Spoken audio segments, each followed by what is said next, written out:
Have you ever played any of the Assassin's Creed games and taken leaps of faith off of towers and wondered if this would ever be possible in real life to survive such a jump?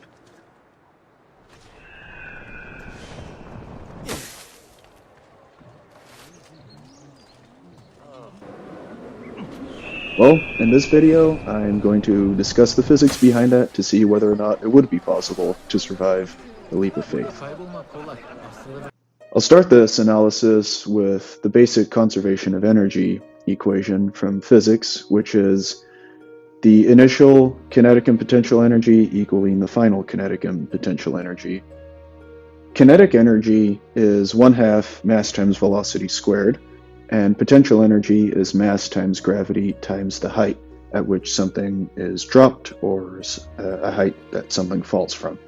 In order to picture this, imagine you're holding a ball at shoulder height and then you let the ball go. Right at the moment when you let the ball go, it's got maximum potential energy since it's being held up above the ground at a certain height, and 0 kinetic energy because the velocity of the ball initially is 0. But then, once the ball hits the ground, it's got maximum velocity, which means that it's got maximum kinetic energy, and 0 potential energy because now the height, the final height, is 0 because the ball has reached the ground. So to further support this, the velocity is 0 at the start, and then the height, h2, at the end, once the ball or the object hits the ground, is also 0.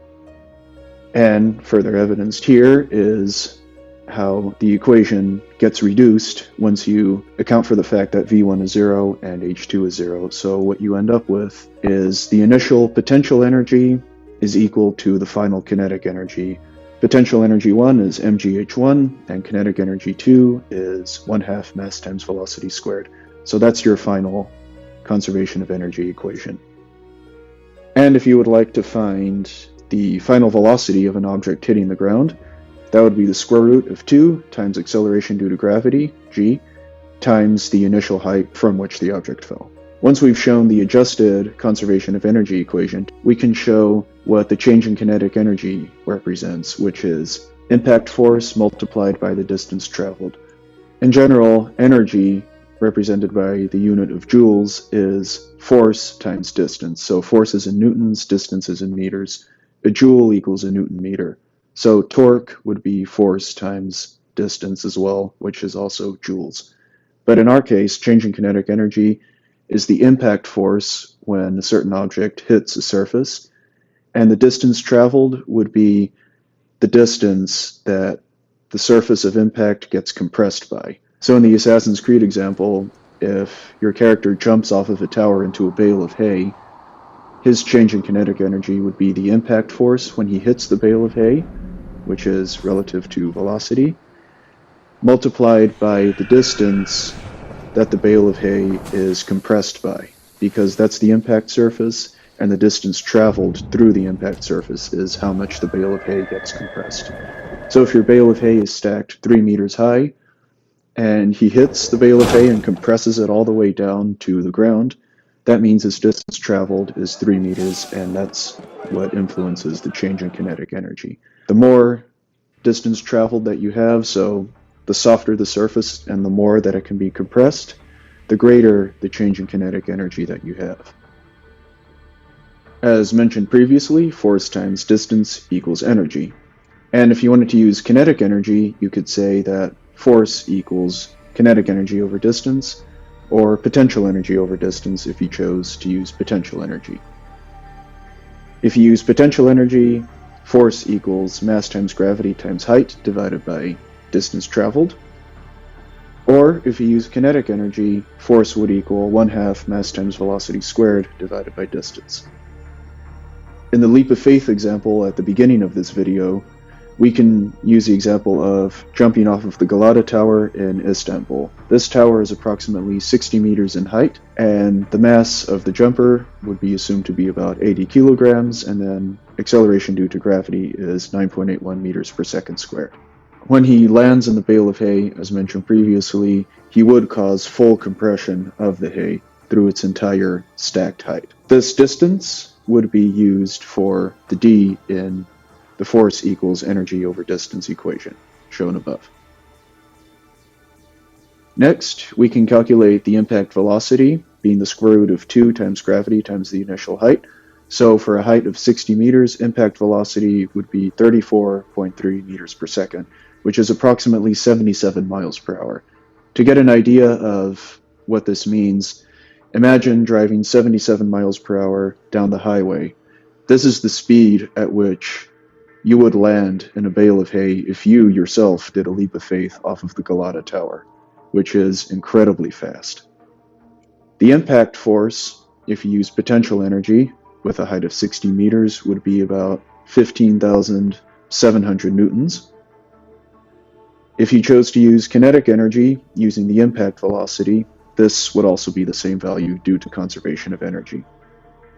Force, or impact force, equals mass times acceleration, so now we can calculate the acceleration, or rather the deceleration of the assassin as he lands in the bale of hay. His deceleration would be the force of the impact divided by his mass. If you use potential energy, it's mgh divided by d times 1 over mass. Mass cancels out, and mass is actually independent of the change of acceleration. So if you use potential energy, gravity times height divided by d would be your acceleration, or rather deceleration, upon impact, which is 196 meters per second squared. If you used kinetic energy, mass is also independent of the deceleration, so your equation would be velocity at the impact squared divided by 2 times distance of compression, which is also 196.2 meters per second squared. To get an understanding of what this deceleration value actually means, we will use G-forces. A G-force is the amount of acceleration or deceleration relative to the force of gravity, or 9.81 meters per second squared. In an aircraft, for example, a G-force would be the amount of acceleration or deceleration experienced in a fighter jet when the pilot rapidly increases or decreases the aircraft's velocity. These G-forces that are experienced by fighter pilots is the reason why they wear what is called G-suits, since when a human body experiences a G-force, blood starts to drain from the head down into the legs and the lower extremities. So in order to fight this, you have to wear a G-suit that's really tight around the legs to try to push blood back up to the upper part of your body. Because if too much blood drains out of your brain and too quickly, and the heart cannot keep up and bring blood back to the brain, you'll pass out. And if you stay passed out for too long, your plane could crash or you could die. If I was at 6G, my body would feel like if I weigh 100 pounds at 6G, my body will now weigh 600 pounds. And typically, approximately 9 Gs is about the maximum G-force that a human could tolerate. So for the leap of faith example, a G-force simply equals height at which falling occurred, divided by the distance traveled through the impact surface. So in this case, through the distance that a bale of hay would be compressed, or if you directly hit the ground, the distance that the ground would be compressed by, which would be almost negligible. To make things simpler, the way that a G-force can be represented for falling and impacting a surface, it would just be the height of the fall divided by the deceleration distance upon surface impact. It's independent of mass. Impact acceleration divided by gravity. In this case, our impact acceleration was calculated to be 196.2 meters per second squared. Gravity is 9.81. This is approximately 20 Gs of deceleration. This is shown using both the potential energy part of the equation, where acceleration was calculated by gravity times height over distance, and then also if you used kinetic energy for the equation, which is taken from impact velocity divided by 2 times the distance. In both cases, because of conservation of energy, the G-force due to deceleration is approximately 20 Gs. And this, if this were in an aircraft, 20 Gs of acceleration would most likely kill the pilot. In summary, in Assassin's Creed, jumping off of the Galata Tower is only 60 meters, but there are other jumps in other games that are much, much higher than 60 meters. And you can see that by the amount of time that the free fall takes. In this case, or in these multiple cases, the G-force would be significantly higher than 20 Gs because of the extra height of the fall and the most likely lower compression distance that can be experienced. Realistically speaking, would this be possible to survive in real life?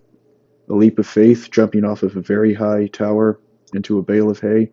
Most likely not, because apparently according to a study done in Paris in 2005, looking at approximately 300 fall victims, falls from about 8 stories high or 30 meters high, half the distance or half the height of the Galata Tower, they were 100% fatal. Now, what about a height of 300 feet? Well, one person did seemingly survive that, an unsurvivable injury, but that is very uncommon. So, can you survive a leap of faith from Assassin's Creed? Absolutely not. And if you do, you should consider yourself very, very lucky. So, with that being said, it is best to leave all the crazy stunts to video games and to a fantasy world, and do not ever try that at home or in real life, because video games are not realistic usually, and if you try this in real life, it will not end well. Thank you for watching, and I hope you found this entertaining and or informative or useful, in case you were wondering. Thanks for watching, and see you in the next video.